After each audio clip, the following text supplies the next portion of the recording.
Hey, welcome back to Preparing for Algebra. This is Chapter 7. We're on to geometry, which is a very good step towards algebra. So we're naming things, we're naming lines and points, parallel, perpendicular, things like this.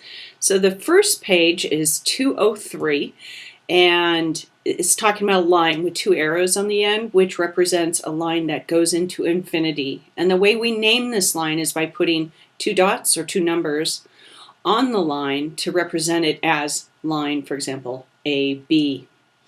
Let's go ahead and move on to the next page of naming.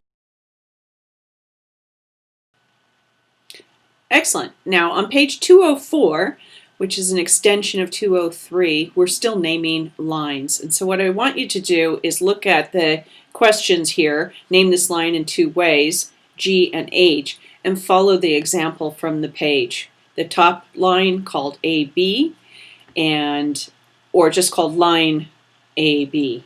Those are two ways to name that line. Go ahead and finish this, and then we're going to go on to line segments and rays.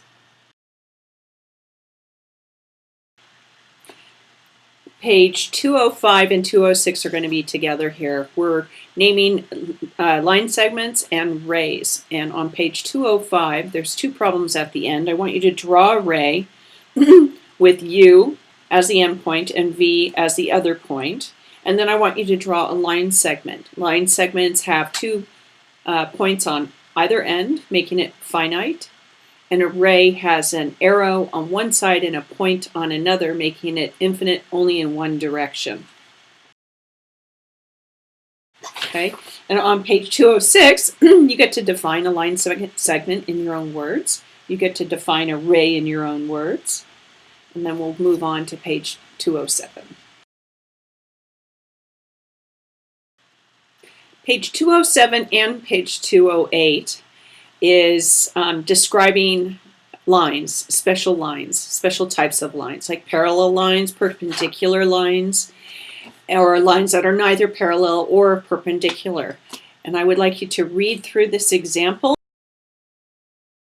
And on page 208, to the four problems, all you have to do is name them.